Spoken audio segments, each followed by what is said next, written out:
Secret recipe MDH का जीरा SIP जल जीरा मसाला। सिप सिप जीरा सिप MDH का जल जीरा जीरा सिप MDH का जल जीरा सिप।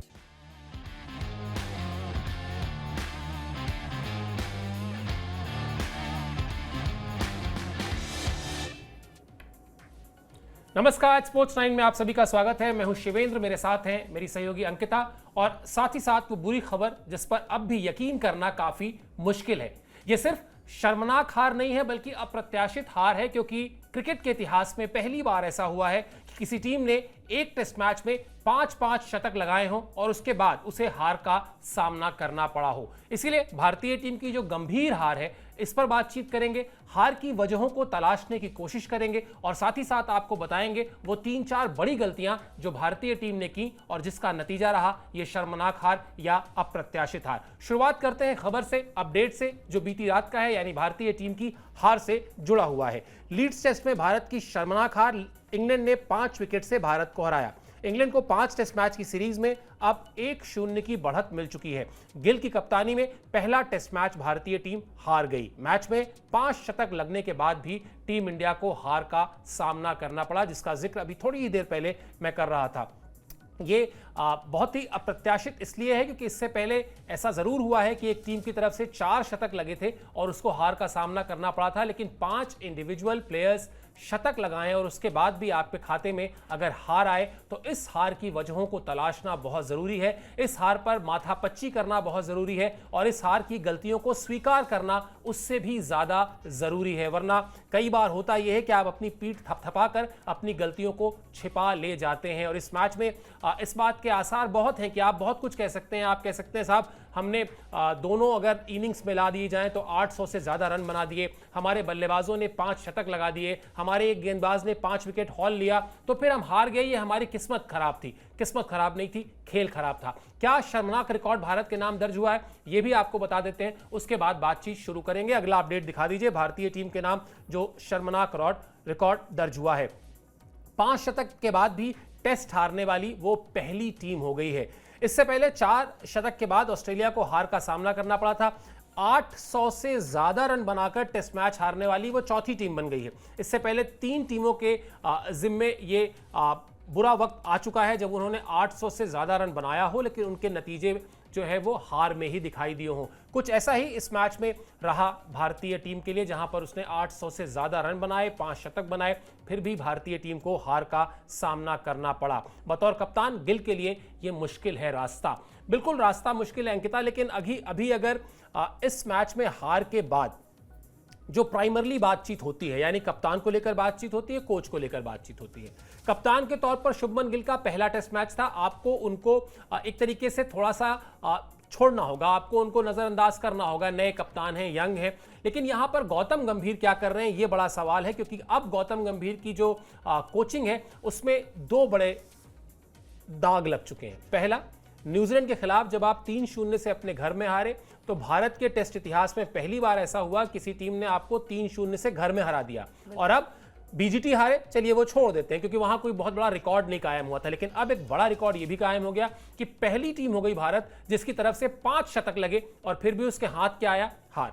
बिल्कुल, और ये हार जो है वो इसलिए भी चर्चा का विषय बन गई है क्योंकि आपने इतनी अच्छी बल्लेबाजी की, इतनी अच्छी गेंदबाजी भी की पहले इनिंग्स में, लेकिन उसके बाद भी आपको हार मिलती है। और शतक देखिए 5 है, मतलब पहले इनिंग में जिस तरीके से यहाँ पर बल्लेबाजी टीम इंडिया की तरफ से हुई, जायसवाल का शतक आया, उसके बाद अगर हम बात करें तो यहाँ पर गिल और पंत का शतक आया, और थोड़ी सी दिक्कतें जो है वो मिडिल ऑर्डर में भी नजर आई। वो अगर रन थोड़े से बन जाते, बट वही चीजें हैं कि आपने इतने बड़े स्कोर बना दिए थे, उसके बाद भी अगर आपको हार मिली तो ये हार इसलिए भी चिंता का विषय है क्योंकि आपने हर डिपार्टमेंट में, खासकर बल्लेबाजी तो बेहतरीन रही है, लेकिन वही है कि आप की अगर हम मिडिल ऑर्डर की बल्लेबाजी की बात करें तो वहाँ पर बड़े बल्लेबाज नहीं चले। करुण नायर, जो कि ये बातें हो रही थी कि भाई उनका कमबैक हुआ है, कुछ अच्छी नॉक खेलेंगे, चलिए ठीक है, पहली इनिंग में 0 पर आउट हो जाते हैं, लेकिन दूसरी पारी में जो है वो 20 रन बनाकर आउट हो जाते, तो शायद वहाँ से मैच थोड़ा सा इंडिया के लिए फंसता नजर आया। अब ये गंभीर के लिए भी चिंता का विषय, ये इंडियन टीम के लिए भी चिंता का विषय है। गिल को आई थिंक थोड़ा माफ करने की जरूरत है, क्योंकि एक मैच से आप पूरे सीरीज को जो है वो कंपेयर नहीं कर पाएंगे। पहला मैच है, पहले मैच में प्रेशर भी होता है, और प्रेशर इसलिए भी हम लगातार बात कर रहे थे कि ये जो 23 साल का बोझ था कि वो भी लेकर चलना, फिर रोहित विराट नहीं है वो भी लेकर चलना, वो बॉडी लैंग्वेज कहीं ना कहीं थकी हुई नजर आ रही थी। आपने देखा भी होगा कि जो दूसरी पारी थी वहां पर जब विकेट्स नहीं गिर रहे थे तो फ्रस्ट्रेशन जो है वो नजर आ रही थी, और एक वक्त के बाद तो सारे जो प्लेयर्स थे, खासकर जो विकेट के पीछे से जो हलचल ऋषभ पंत करते नजर आते थे वो भी नजर नहीं आ रहे थे। तो वो हार जो है वो आई थिंक एक्सेप्ट अगर आप कर लेते तो वो चीजें मैदान पर भी नजर आती हैं। नजरअंदाज तो नहीं करना पड़ेगा, क्योंकि अगर ये आप हारेंगे तो फिर जो WTC का जो साइकिल है वो अगर हार से शुरुआत होती है तो फिर आपके लिए खतरे की घंटी भी बज जाएगी। फॉर मतलब टेस्ट मैच में हमने देखा है कि भाई बहुत बढ़िया रिकॉर्ड्स टीम इंडिया के रहे, हमेशा टॉप पर रही है विराट कोहली की कप्तानी में, लेकिन अगर यहाँ से मैच में आपको हार मिलती है और फिर आपकी काबिलियत पर भी सवाल उठेंगे कि भाई आपके प्लेयर्स ने इतना बढ़िया प्रदर्शन किया। खासकर बुरा लगता है यहाँ पर पंत के लिए भी, KL राहुल के लिए भी। भाई आप मैदान पर एक एक दिन तक बल्लेबाजी करते हैं, और ऋषभ पंत को तो भाई बहुत सारी बॉल भी लगी उनके बॉडी पे। तो ये सारी चीज़ें होती है कि जख्म लेकर आप अगर मैच को खेलते हो फिर हारते तो उनको बुरा भी लगता है। बट ठीक है, एक हार जो है वो सवाल तो उठाएगी, लेकिन अगले मैच की ओर ध्यान देना होगा। बिल्कुल अगले मैच की ओर ध्यान देना होगा अंकिता। लेकिन जो बात अभी आपने कही ना कि ये हार चुभने वाली है, तो सबसे पहले आपको इस चुभती हुई हार के शतकवीर दिखा देते हैं। यानी जो बात अभी अंकिता भी कह रहे थे कि बुरा लगता है जब आपने बहुत मेहनत की हो, जब आपने रन्स किए हो, जब आपने चोट खाई हो, लेकिन नतीजा आपके पक्ष में ना जाए। ग्राफिक्स दिखाते हैं आपको और उसके बाद बातचीत करेंगे। ये चुभती हार में भारत के शतकवीर हैं। यशस्वी जायसवाल पहली पारी में 101 रन बनाया उन्होंने, शुभमन गिल पहली पारी में उन्होंने 147 रन बनाए, ऋषभ पंत पहली पारी में उन्होंने 134 रन बनाए। इसके बाद KL राहुल ने दूसरी पारी में जब विकेट थोड़ा मुश्किल खेल रही थी 137 रन बनाए, और ऋषभ पंत उन्होंने दूसरी पारी में भी 118 रन बनाए। निश्चित तौर पर यकीनन जो बात अभी अंकिता ने कही कि यह हार चुभने वाली है, क्योंकि ऋषभ पंत जिन्होंने एक तरीके से इतिहास कायम किया, लीड्स में वो पहले भारतीय खिलाड़ी बने जिन्होंने टेस्ट मैच की 2 लगातार पारियों में शतक जड़ा। इसके अलावा 50 से ज्यादा रन बनाने वाले खिलाड़ियों में उन्होंने एक नया कीर्तिमान स्थापित किया। बहुत कुछ ऐसा है जो बहुत पॉजिटिव हुआ, लेकिन जब कहते हैं ना कि अंत अच्छा नहीं हुआ तो फिर आपकी सारी मेहनत पर पानी फिर गया। शुभमन गिल के लिए अभी जो हम लोग बात कर रहे थे अंकिता, 2 रोल हैं उनके। एक तो वो प्राइमरली बैट्समैन भी हैं, मतलब वो सिर्फ कप्तान नहीं है, कप्तान तो है ही। भारतीय टीम के बदले हुए स्वरूप में जहां विराट कोहली नहीं है, जहां रोहित शर्मा नहीं है, वहां पे शुभमन गिल एक बहुत ही जरूरी बल्लेबाज भी हैं। बल्लेबाज की भूमिका में वो खरे उतरे। आप देखिए पहली पारी में उनके 147 रन है, लेकिन कप्तानी में वो शायद प्रेशर, जो आपने भी कहा कि वो प्रेशर उस तरह से हैंडल नहीं कर पाए, वो उस तरह से बॉलिंग चेंजेस नहीं कर पाए, वो उस तरह से फील्ड प्लेसमेंट नहीं कर पाए। वो जो एक आप इंग्लैंड या ऑस्ट्रेलिया में खेल रहे होते हैं तो जो एग्रेशन दिखाना होता है, जो आक्रामकता दिखानी होती है, वो आक्रामकता भी शायद वो नहीं दिखा पाए।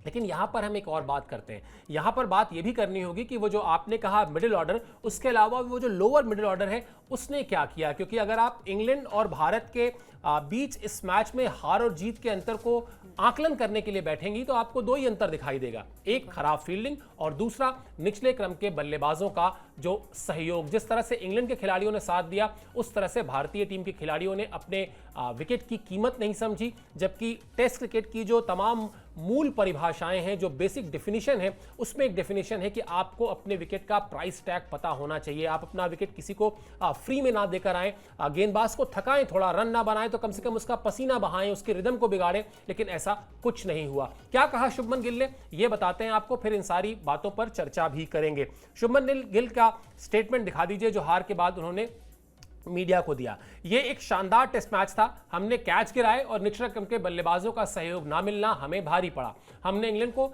430 रन के आसपास का लक्ष्य देने की सोची थी, लेकिन हमारे निचले क्रम के बल्लेबाज 25 रन जोड़कर आउट हो गए। आखिरी दिन पहला विकेट लेने के बाद भी हमारे पास मौका था, लेकिन हम उसे भुना नहीं पाए। हमें इस परेशानी को सुलझाना होगा।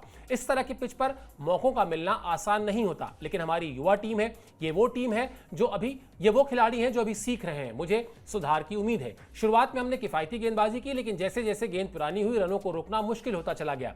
जडेजा ने अच्छी गेंदबाजी की, पंत को एक कैच दिखाई नहीं दिया। अभी 1 हफ्ते का समय है, उसके बाद देखेंगे कि बुमराह को अगला टेस्ट मैच खेलना है या नहीं। बुमराह के विषय पर आएंगे, आगे बातचीत करेंगे। लेकिन अब इसको क्या कहें, मतलब स्वीकार तो वो कर ही रहे हैं, कम से कम वो कह तो रहे हैं कि हाँ जो कैचेस हमने छोड़े और जो वो लोअर मिडिल ऑर्डर ने हमारे रन नहीं बनाए वो हमको भारी पड़ा। बिल्कुल, और देखिए मतलब ये एक्सेप्टेंस करना भी लाजमी था। अगर अदरवाइज अगर आप यहाँ पर एक अलग बयान देते और फिर आप उस पर बहसबाजी करते तो आई थिंक वो डाइजेस्टिबल नहीं था। लेकिन यहाँ पर एक्सेप्टेंस जो है वो बहुत ज़रूरी है, जो कि दिख भी रहा था कि कैचेस अगर आपने छोड़े हैं तो आपको पता है कि आप मैच में नहीं बनेंगे, और एक मिस फील्ड जो है या फिर अगर आप फील्डिंग में खराब फील्डिंग करेंगे तो आपको पता है कि वो सामने वाला जो बल्लेबाज है फिर उसके रन गति पर क्या असर पड़ता है वो आप सबने देखा। जितने भी कैचेस यहाँ पर मिस हुए उसके बाद चाहे वो बेन टकेट हो, चाहे वो ऑली पॉप हो, चाहे वो हैरी ब्रूक हो, हर किसी ने एक बढ़िया नॉक खेली। तो ये दर्शाता है कि अगर आपने एक कैच छोड़ा तो आपकी जो टीम है वो बैकफुट पर चली जाएगी, और वैसा ही भारतीय टीम के साथ हुआ। स्टार्टिंग में लग रहा था कि हम ये स्कोर जो है वो, क्योंकि देखिए बेसबॉल स्टाइल जो है वो इंग्लैंड की टीम खेलता है, और जब पहली इनिंग में ही इतने रन जो है वो बना लिए थे, 6 रन से पीछे थी यहाँ पर इंग्लैंड की टीम, और वहीं से कहीं ना कहीं थोड़ी सी पिक्चर जो है वो क्लियर हो रही थी कि भाई अगर आप 500 भी बना देंगे, आप 550 भी बना देंगे, तब भी उनमें वो कैलिबर है, वो टीम मैनेजमेंट या फिर टीम यूनिट की बात करें, हर एक बल्लेबाज में वो दमखम दिखाई देता है। हमने पहले इनिंग में भी देखा कि भाई भले ही टीम इंडिया की तरफ से 3 शतकीय बल्लेबाजियां आई हैं, लेकिन अगर हम उनकी इनिंग्स की बात करें तो उनके जो निचले क्रम की बल्लेबाजी रही है, चाहे वो ब्रैडन कास हो, चाहे वो यहाँ पर जैक क्राउली हो, उन्होंने कमाल की बल्लेबाजी की। तो जैसे हम बार बार बात कर रहे थे कि भाई पुछल्ले बल्लेबाज अगर वो थोड़ा सा सहयोग मिल जाता, अगर 20-22 रन भी हर एक बल्लेबाज थोड़े रन कंट्रीब्यूट करता तो शायद मैच का रुख थोड़ा सा अलग होता। बट ठीक है, ये इंग्लैंड ने बहुत अच्छी बल्लेबाजी की, क्योंकि प्रेशर वाला मैच होता है। आप प्रेशर वाले मैच में किस तरीके से चीज़ों को हैंडल करते हैं। 371 रन जो है वो आई थिंक बहुत ही बड़ा लक्ष्य मेरे हिसाब से था, लेकिन उस लक्ष्य को जो है वो इस तरीके से चेज कर पाना और फिर आपके विकेट्स ना गिरना, और तस्वीर वहीं से क्लियर हो गई थी जब यहाँ पर बेन टकेट और जैक क्राउली का वो पार्टनरशिप बिल्ड हो रहा था। किसी भी गेंदबाजों को विकेट नहीं मिल रहा था। जसप्रीत बुमराह भी बहुत ज़्यादा ट्राई कर रहे थे, वेरिएशन थोड़े से चेंजेस भी कर रहे थे अपनी बॉलिंग में, लेकिन उसके बाद भी विकेट नहीं मिली। तो आई थिंक ये एज जो है वो इंग्लैंड के पास था। और अगले मैच में जैसे अभी शुभमन गिल ने कहा कि भाई अगले मैच में हम कोशिश करेंगे कि भाई जीत के साथ आगाज करें। बिल्कुल, इन बुरी यादों को जल्दी से जल्दी आपको अपने दिमाग से उतारना होगा और ये समझना होगा कि आखिर इतना सब कुछ हासिल करने के बाद भी नतीजा जो है वो आपके पक्ष में क्यों नहीं गया। तारीफ इंग्लैंड की भी करनी होगी, क्योंकि इंग्लैंड ने पहली बार अपने घर में इतना बड़ा रन चेज किया है। इससे पहले इंग्लैंड की टीम ने इतना बड़ा लक्ष्य कभी चौथी पारी में हासिल नहीं किया था। तो रिकॉर्ड जो उन्होंने बनाया उस रिकॉर्ड पर भी बातचीत कर लेते हैं। भारत ने चौथी पारी में दिया था 371 रन का लक्ष्य, जो इंग्लैंड ने 5 विकेट खोकर हासिल कर लिया। जो रूट ने दूसरी पारी में नॉट आउट 53 रन बनाए, एक तरीके से बल्लेबाजी के केंद्र में रहे। बहुत ज्यादा पैनिक नहीं हुई टीम, लेकिन जो भी शार्दुल ठाकुर के विकेट लेने से 2 लगातार और फिर उसके बाद जब रविंद्र जडेजा ने बेन स्टोक्स को आउट किया, तो फिर वो जो एक जरूरत थी कि एक खिलाड़ी क्रीज पर डटा रहे और मैच को अपने इर्द गिर्द चलाए, वो काम जो रूट ने बहुत ही बखूबी तरीके से किया। बड़े बल्लेबाजों में गिने जाते हैं, आईसीसी की रैंकिंग्स में हमेशा, टेस्ट रैंकिंग्स में हमेशा टॉप पे रहने वाले, टॉप 3 में रहने वाले खिलाड़ियों में शुमार रहे हैं। और जिस तरह से जिमी स्मिथ ने उनका साथ दिया, 44 रन बनाकर नॉट आउट लौटे। पहली पारी में भी उन्होंने बड़ा क्रूशियल योगदान दिया था और इस तरह इंग्लैंड की टीम ने ये ऐतिहासिक जीत हासिल की, जो उसको अपने घर में पहली बार इतना बड़ा लक्ष्य चेस करने में कामयाबी मिली। आपको अगला अपडेट दिखाते हैं, जिसमें हमने बात की है कि किस तरीके से वो जो जीत की नींव थी ना, जिसका जिक्र अभी अंकिता ने कई बार किया कि जीत की वो नींव तो तभी पड़ गई थी जब पहले विकेट के लिए वो साझेदारी देखने को मिली। अगला अपडेट दिखा दीजिए। पहले विकेट की साझेदारी ने इंग्लैंड को दरअसल जीत दिलाई। जो पहला विकेट गिरा दूसरी पारी में, उस वक्त स्कोर बोर्ड पर 188 रन जुड़ चुके थे, यानी लगभग इंग्लैंड की टीम आधा सफर लक्ष्य का तय कर चुकी थी, क्योंकि 371 रन इंग्लैंड को चाहिए थे जीत के लिए, जो भारत ने उसको लक्ष्य दिया था। और पहला विकेट 188 रन पर गिरा। जैक क्रॉली और बेन डकेट ने शानदार साझेदारी की। इसके अलावा बेन डकेट ने शानदार शतक भी लगाया, उन्होंने 149 रन बनाए। जैक क्रॉली ने 126 गेंद पर 65 रन की अहम पारी खेली। मैं सुन रहा था कमेंट्री में, हनुमा विहारी कह रहे थे कि पिछले दौरे की बात कर रहे थे जब वहां पर 200-250 रन के आसपास का लक्ष्य था और 100 रन तक कोई विकेट नहीं गिरा था, लेकिन 100 रन पर जब एक विकेट गिरा, उसके बाद किस तरह से रविंद्र जडेजा ने वहां पर सेंध लगाई और एक के बाद एक इंग्लिश बल्लेबाजों को जो है आउट करते चले गए। लेकिन यहां वो कमिटमेंट दिखाई दी अंकिता। यहां पर आपको, मतलब ठीक है, हम इंडियन टीम को फॉलो करते हैं, हम इंडियन मीडिया से हैं, तो हम इंडियन टीम की बात ज्यादा करेंगे, लेकिन आप क्रेडिट जो है वो इंग्लैंड की टीम का छीन नहीं सकते हैं। 188 रन जिस तरह से बनाए इंग्लैंड की टीम ने, उसमें 1 मिनट के लिए, बल्कि मैं कहूंगा 1 एक सेकंड के लिए भी ऐसा नहीं लगा कि इंग्लैंड की टीम कहीं बैकफुट पर है या इंग्लैंड की टीम समय निकालना चाहती है या इंग्लैंड की टीम ड्रॉ की तरफ जाना चाहती है। वो जो बेसबॉल क्रिकेट खेलते हैं उसके फायदे नुकसान अपनी जगह है, उस पर अलग से कभी बातचीत होगी, लेकिन वो जो उनका टेम्परामेंट है, वो जो उनका अप्रोच है, वो लगातार पॉजिटिव रहा और इसीलिए नतीजा भी उनके लिए पॉजिटिव आया। बिल्कुल, मतलब 188 पे अगर आपका पहला विकेट गिरता है तो आप में वो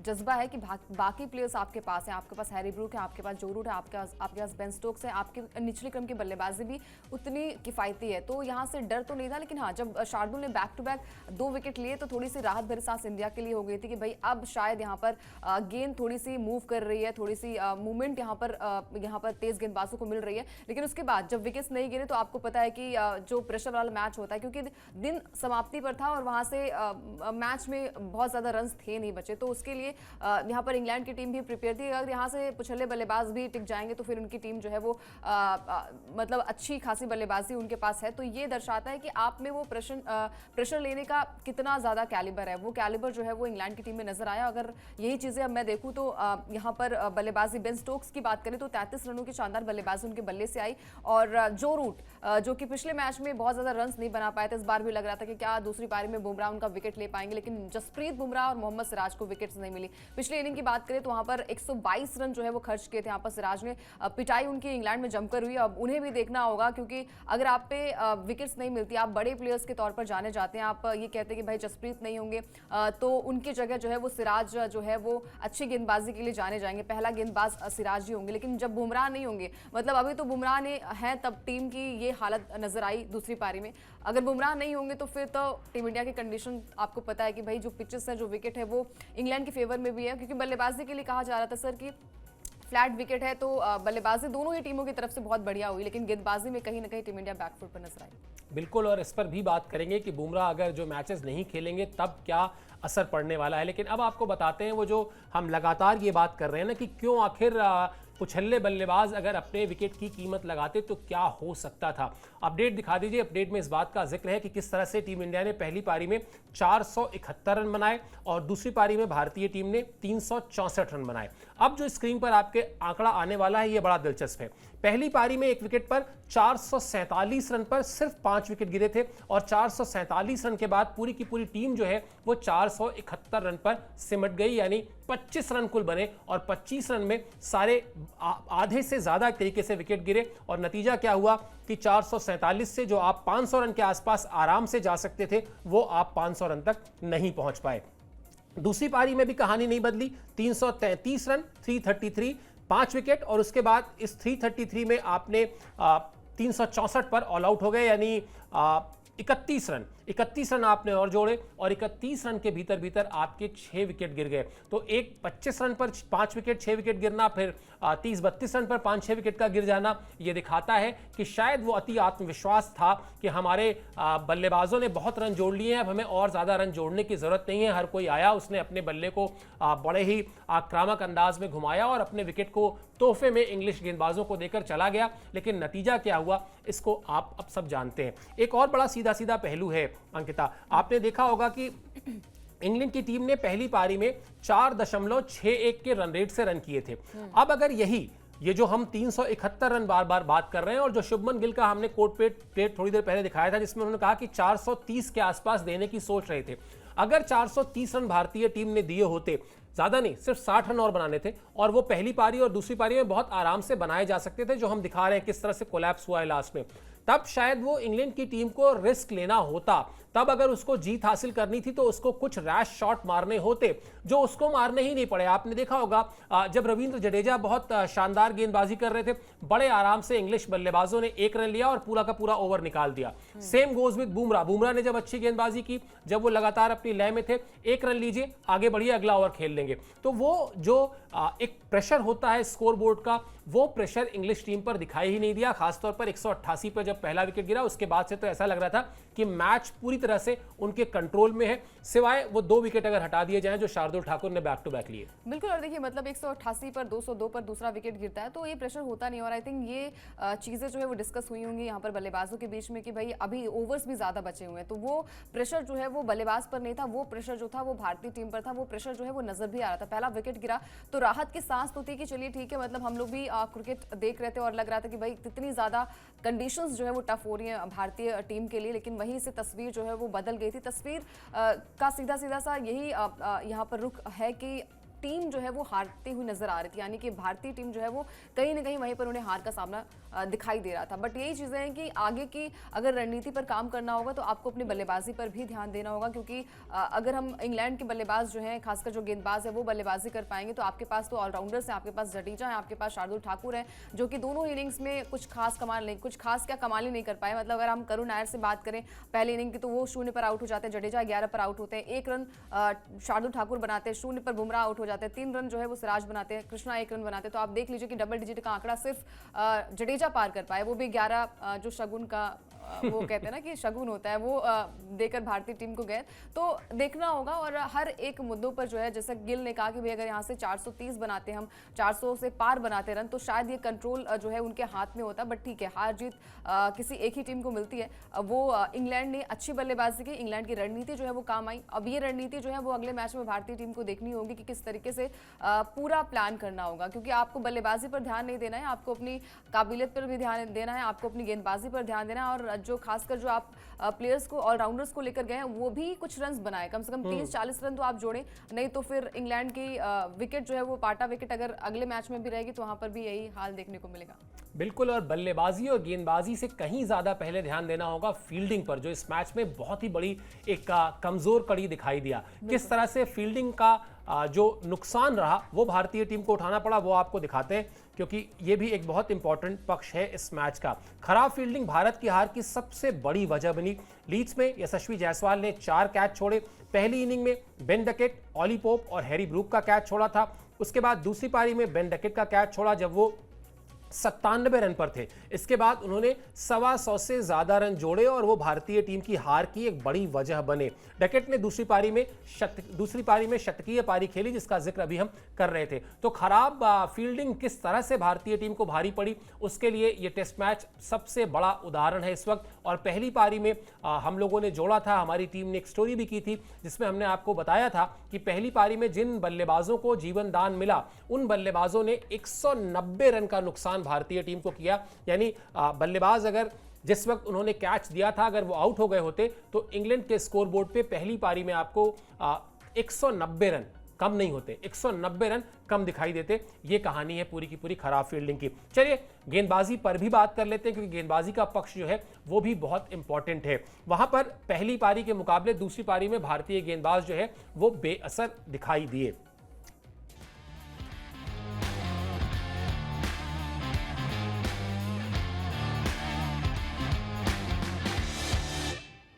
सीक्रेट रेसिपी MDH का जीरा सिप जल जीरा मसाला। Sip, sip, jeera sip, MDH का जल जीरा sip, MDH का जल जीरा sip।